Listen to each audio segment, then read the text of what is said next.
já parou para pensar a quantidade de situações na vida pessoal e no trabalho que a gente tem que lidar com um problema, com uma divergência, com um conflito? E você já parou para pensar quanto você já se preparou, quanto você já estudou para lidar com isso? Muito provavelmente você vai concluir que é desproporcional. Muitas vezes a gente estuda outras coisas em muito mais quantidade para usar muito menos na nossa carreira.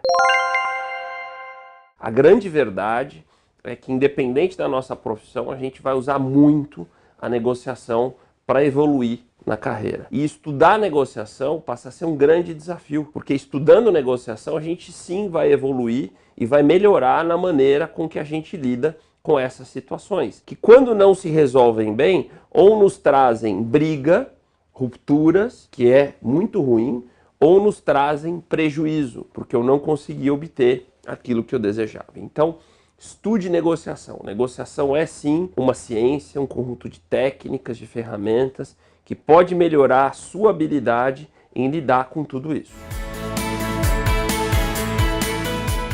Uma das principais dicas para que a gente possa lidar bem com as situações de negociação é a gente separar de forma muito clara as pessoas envolvidas do problema em si. E por que isso? Porque uma pergunta que muita gente me faz é: Eduardo, diante de um conflito, de um problema, eu deveria ser firme, duro, ou eu deveria ser mais amigo, mais respeitoso? E a resposta está aqui nessa dica. A gente deveria ser firme com o problema, duro com o problema, amável e respeitoso com as pessoas.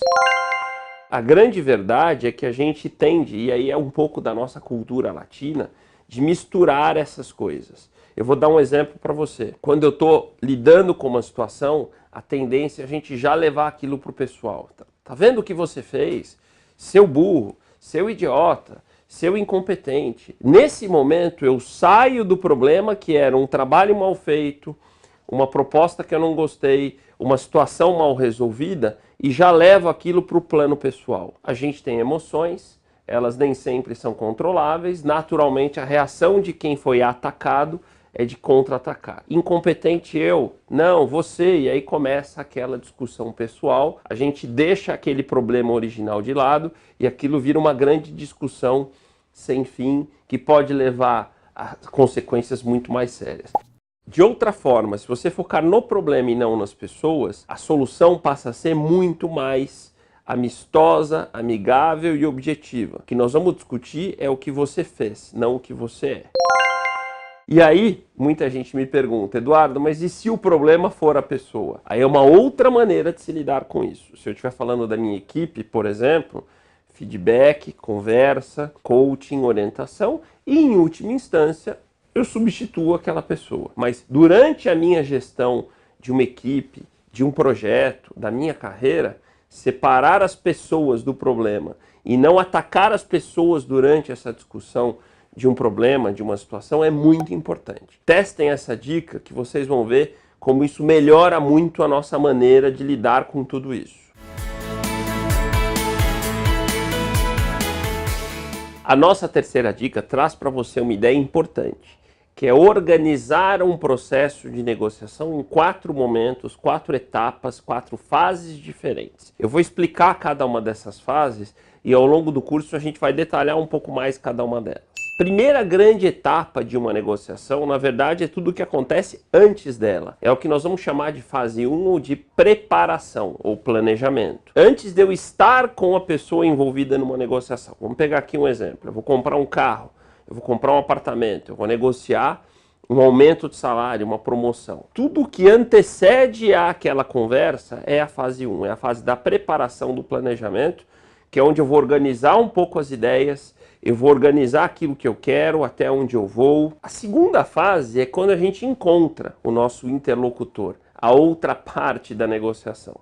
E nós vamos chamar essa fase de preliminares. 2 coisas acontecem nessa fase. Primeiro, aquele famoso e tradicional quebra-gelo, que no Brasil a gente sabe fazer muito bem. Então a gente vai falar do futebol, vai falar do tempo, vai falar do trânsito, que é justamente para buscar aquilo que nós vamos chamar de rapport, ou sintonia entre as partes envolvidas. Algo que é muito importante para a boa evolução daquela negociação. Mas não é só isso nessa fase. Além do rapport, nessa fase das preliminares, a gente deveria buscar um pouco da sondagem. É entender um pouco o estado de humor daquela parte, aquilo que ela imagina, aquilo que ela está pensando. Porque na sequência, quando eu entrar com as minhas propostas, com as minhas ideias, eu preciso entender em que terreno que eu estou pisando. A fase 3 é quando a gente começa a discutir o problema. Onde começa a primeira proposta e aí vai e volta. Proposta, contra-proposta, argumentos, contra-argumentos. E é provavelmente a fase mais longa da negociação e ela pode durar inclusive algumas reuniões, alguns telefonemas, algumas trocas de e-mail. Um pouco mais para frente, a negociação evoluindo bem, a gente chega na quarta e última fase da negociação, que é a fase do fechamento, que é quando a gente já percebe uma proximidade de interesses. Sabe aquele momento que a gente sabe que está próximo de fechar, está muito perto de um acordo? E essa é uma fase mais curta, mais perigosa, porque é ali que a gente de fato vai bater o martelo, é ali que a gente vai concluir o processo. Então, olha que interessante, organizar o seu processo de negociação assim facilita a pensar em que momento eu estou e a entender um pouco a maneira de eu me comportar em cada uma delas. A preparação, as preliminares, as propostas e o fechamento e o acordo. Dá uma conferida nos materiais complementares, nas dicas, faça o exercício prático e teste o seu conhecimento no quiz, hein? Mande comentários e divida suas experiências com a gente no fórum. Évolos, a sua carreira em evolução.